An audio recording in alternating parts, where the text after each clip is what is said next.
Próxima questão é nem adaptado. Durante uma expedição, um grupo de estudantes perdeu-se de seu guia. Ao longo do dia em que esse grupo estava perdido, sem água e debaixo do sol, os estudantes passaram a sentir cada vez mais sede.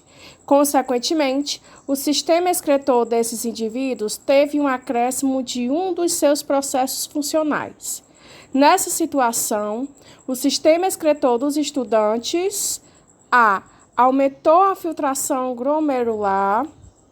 B. Produziu maior volume de urina. C. Produziu urina com menos ureia.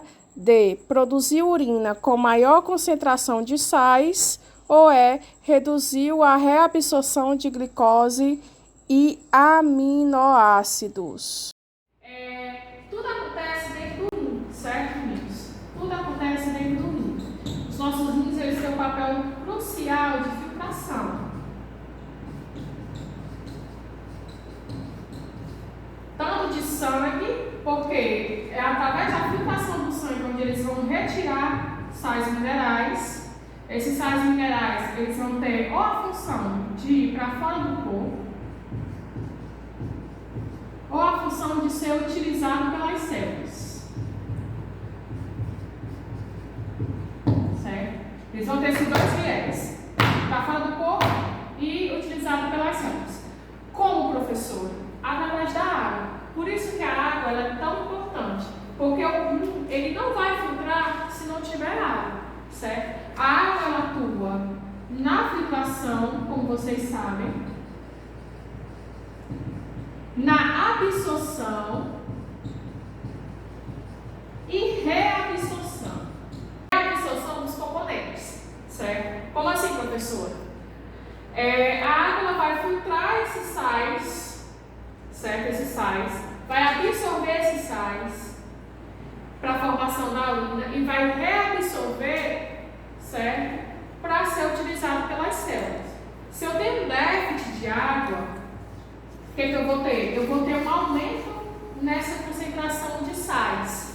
Então, eu vou ter uma urina mais pesada, digamos assim, super concentrada de sais. E muitas vezes, esses sais, por estarem em quantidades grandes no rim, eles se calcificam, formando pedras. A gente chama de pedras renais. São pedras de sais solidificadas, que a gente tem as próprias pedras nos rins. Então, uma das principais causas de pedras nos rins é a falta de água, certo? Então, voltando para a questão, o que ele diz? Ele diz que esse povo ficou sem água e debaixo do sol, certo? Região quente acelerou o processo de desidratação, isso é óbvio, né? E aí ele diz que nessa situação o sistema excretor dos estudantes aumentou a filtração glomerular? Não. Se eu vou ter um déficit de água, eu não vou ter um aumento da filtração.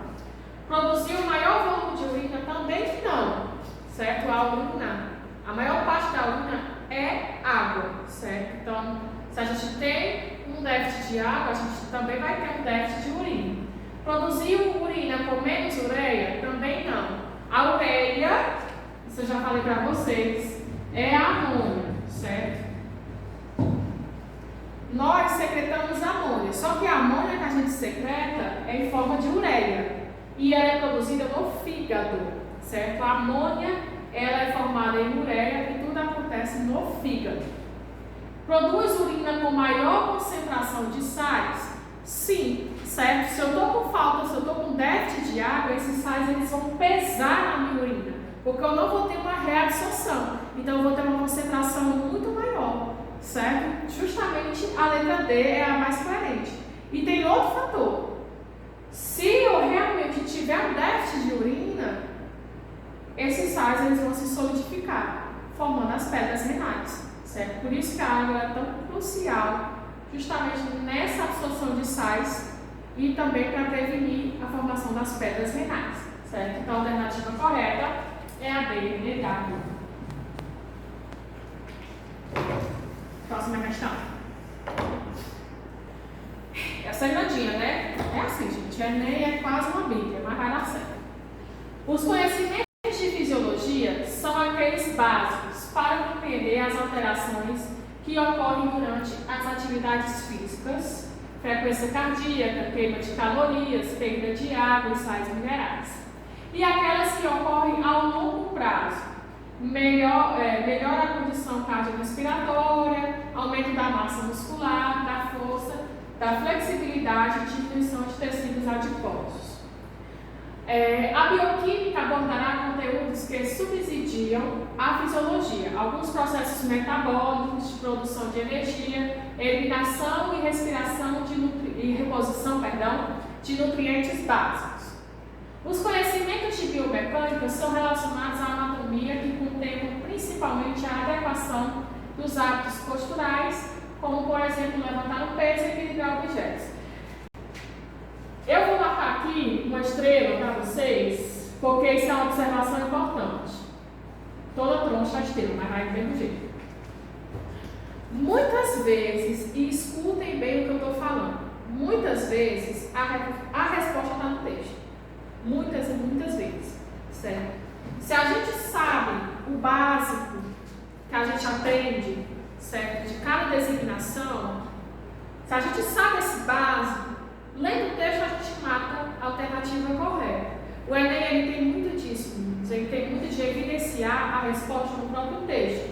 Claro e evidentemente se a gente sabe o conceito básico, certo? Se a gente sabe o conceito básico, muitas vezes no próprio texto a gente tem a resposta. Isso aconteceu ano passado, isso aconteceu ano retrasado, e eu não estou falando em provas de códigos não, de português, de códigos de linguagem humana, não. Própria ciência da natureza e na própria matemática, na parte das exatas, no próprio texto a gente acha a resposta. Se, de novo, a gente souber o processo básico, o conceito básico. Por isso que eu tanto abranjo para vocês, que vocês entendam pelo menos a base. Porque aí vocês usam a base para analisar o texto, e aí vocês tiram a lógica, vocês acertam a questão. Vocês vão saber disso agora, certo? Aqui ele fala um pouco sobre a fisiologia, sobre a bioquímica e sobre a biomecânica, certo? Ele deu os conceitos básicos de cada um. Aí a alternativa diz assim, ó, em um exercício físico, são exemplos de abordagem fisiológicas, bioquímica e biomecânica, respectivamente, ou seja, uma atrás da outra, nessa ordem, certo? A. Quebra da glicose na célula para a produção de energia do ciclo de Krebs. Se a gente diz aqui, olha aqui, que a bioquímica aborda conteúdos que subsidiam processos metabólicos e produção de energia, olha aí, já disse isso daí. A bioquímica ela fala de processos metabólicos.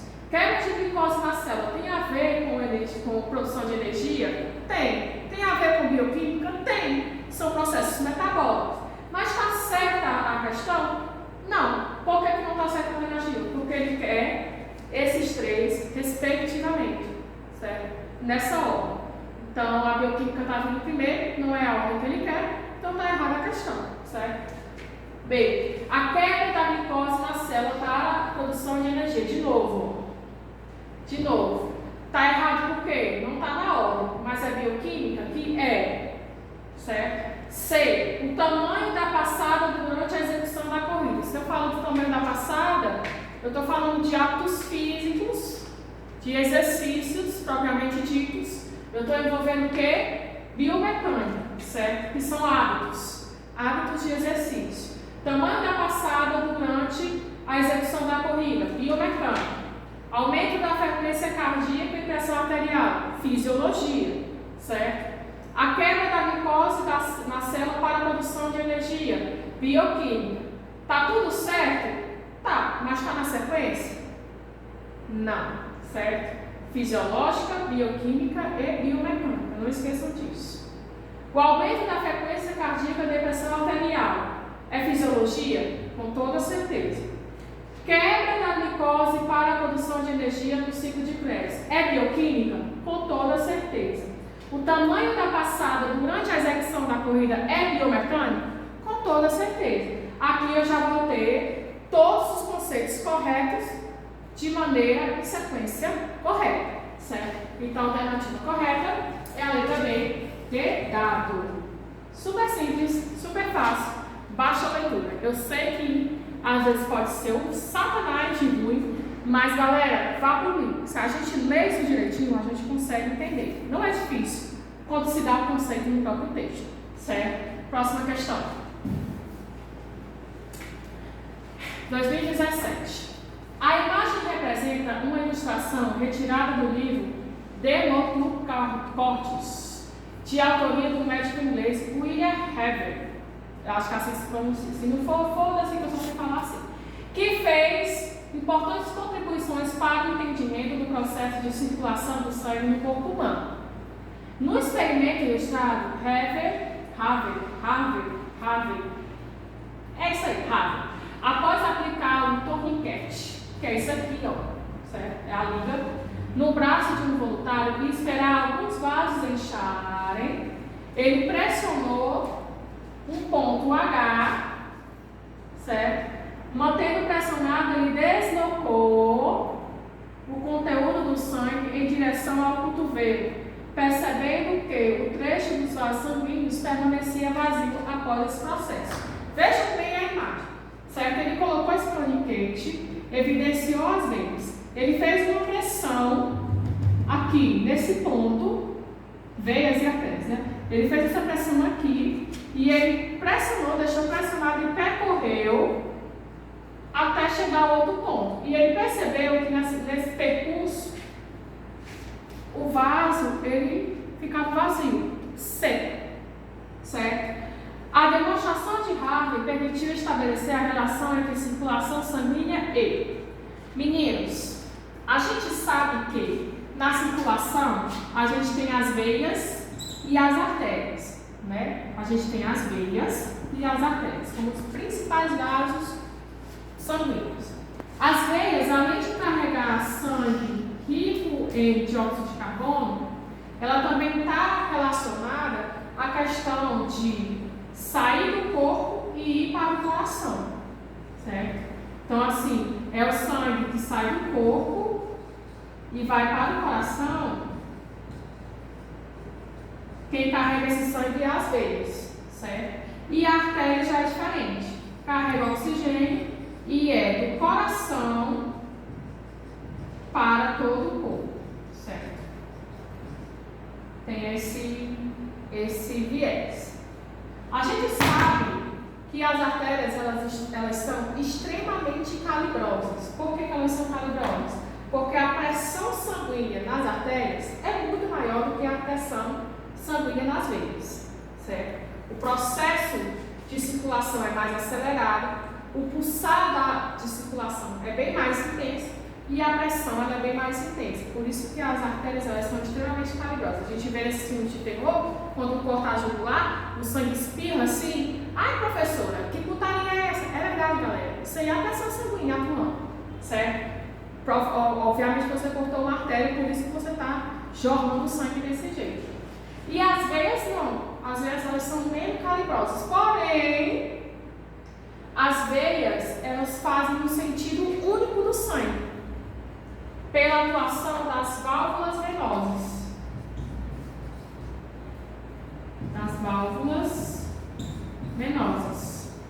O que são as válvulas venosas? São válvulas, certo, constituindo dentro das veias, que elas vão ter a função de empurrar o sangue no sentido gravitacional.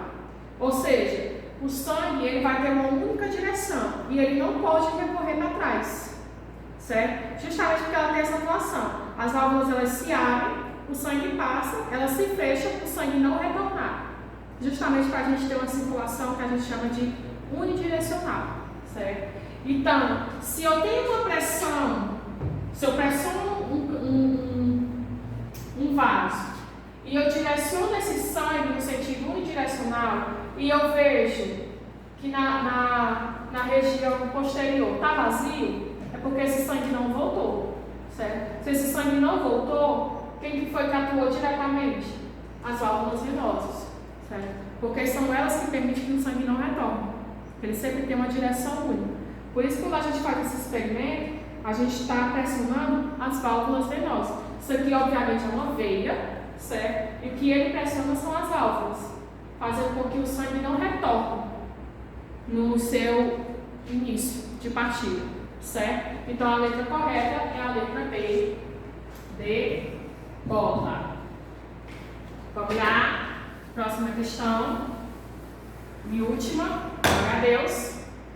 A cafeína no cérebro, a cafeína atua no cérebro bloqueando a ação natural de um componente químico associado ao sono, a adenosina, certo? Para uma célula nervosa, a cafeína se parece com a adenosina e combina-se com seus receptores. No entanto, ao invés de diminuir a atividade por causa do nível de adenosina, as células aumentam a sua atividade, fazendo com que os vasos sanguíneos do cérebro se contraiam. Claro isso daqui. Contração dos vasos sanguíneos do cérebro, certo? Uma vez que a cafeína bloqueia a capacidade da adenosina de dilatá-los. A adenosina ela tem um efeito relaxante, certo? Ele é um hormônio que ele tem um efeito relaxante. Então ele sossega as atividades cerebrais. Por isso que a gente tem o sono, por isso que a gente dorme, porque a adenosina ela atua justamente nisso. Então o que ela faz? Ela relaxa a contração muscular. Isso também permite com que a gente tenha diminuição de pressão sanguínea, né? Pressão sanguínea, pressão dos vasos cerebrais, e muitas vezes isso está diretamente relacionado a dores, por exemplo, dores de cabeça, enxaquecas. Para quem não sabe, a dor de cabeça, a enxaqueca, é justamente essa contração exacerbada do sangue do cérebro, certo? Causando pressões na cabeça da gente. Por isso que a gente tem as dores. Pronto. Com a cafeína bloqueando a adenosina, aumenta a excitação dos neurônios, induzindo a hipófise a liberar hormônios que ordenam as suprarrenais que produzem adrenalina, considerado hormônio de alerta. Infere-se no texto que o objetivo da adição da cafeína em alguns medicamentos contra a dor de cabeça é... Próximo slide, produção. É um esquema, como a cafeína ela atua no sistema nervoso da gente. Assim, tem seus prós e os seus contras, certo? Qual é o contra? Vou começar logo com a porrada. A cafeína, ela bloqueia a adenosina. Por quê? Porque as células nervosas, elas vão achar que a cafeína está fazendo o papel da adenosina, porque eles têm os mesmos receptores. Galera, eu falei para vocês, no sistema endócrino, que os hormônios, eles são sinalizadores, certo? Eles são sinalizadores celulares. Então, eles não precisam reconhecimento da célula. Eles têm um receptor que se nivela na célula e eles atuam diretamente na célula, certo? E a cafeína ela não é diferente. Ela tem os sinalizadores iguais às da adenosina, então os neurônios eles confundem adenosina com cafeína. E a adenosina ela é um hormônio relaxante. Só que se o neurônio ele confunde a cafeína com a adenosina, ele vai ter um efeito inverso. Ao invés dele estagnar ou dele diminuir as suas ações cerebrais, ele aumenta. Por isso que quem toma café fica diretamente ligado, certo? Cafeína mantém a pessoa acordada, mantém a pessoa elétrica, justamente porque ao invés de sossegar, ele faz o efeito contrário, certo? Ele dá justamente essa atividade excessiva do neurônio. E isso contrai, né? Permite a contração sanguínea. Só que a cafeína também ela é usada para medicamentos de dor de cabeça. Por quê? Porque se a gente tem uma ação neurológica, a gente tem uma contração sanguínea maior, a gente tem uma circulação sanguínea maior, então a gente evita dores. Evita, certo? Só que qual é o problema? O problema é que se uma pessoa já tem o hábito de tomar café, né, diretamente, ela vai ter uma produção excessiva dessa cafeína. Essa cafeína ela vai inibir a adenosina, e inibindo essa adenosina, ela pode prejudicar outras funções cerebrais, certo? Então, é muito cuidado para quem é viciado em café, né, produção? Porque realmente o excesso de cafeína ele pode prejudicar. Ele pode fazer com que você produza muita adrenalina, E a adrenalina, ela dá palpitação no coração, para quem não sabe, certo? Então, a cafeína ela também está relacionada a doenças cardíacas, a questão do coração acelerado. Isso pode desencadear outras doenças voltadas ao coração. Então, é muito comum que a gente tenha cuidado na questão da ingestão de cafeína. E a adenosina, ela é uma hormônio que ela tem essa atuação, certo? A gente tem que saber equilibrar as coisas. Volta aí o exercício. Aí ele diz que o texto infere-se no texto que o objetivo da adição da cafeína em alguns medicamentos contra a dor de cabeça é contrair os vasos sanguíneos do cérebro, diminuindo a compressão sobre as terminações nervosas. Se eu tiver, a ação da cafeína, o meu neurônio ele vai estar trabalhando. Se ele vai estar trabalhando, eu vou ter uma circulação sanguínea melhor, certo? Se eu tenho uma circulação sanguínea melhor, eu vou ter diminuição de pressão sanguínea aí. Então, realmente, para a dor de cabeça. Tem muita gente que sente dor de cabeça e quando toma café, para a dor de cabeça. É justamente essa ação de circulação sanguínea no cérebro que diminui a compressão, né, sobre as terminações nervosas, causando assim menos dores de cabeça. Induz a hipófise a liberar hormônios, estimulando a produção de adrenalina.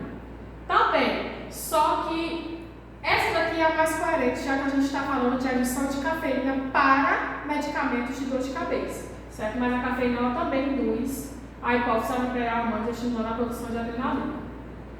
Exercitar os neurônios aumentando as transmissões de impulsos nervosos? Também, mas como eu falei para vocês, se a gente está falando de cafeína para medicamentos contra a dor de cabeça, então a gente tem que ir na alternativa mais coerente, certo? Então a alternativa correta é a letra A, de avião.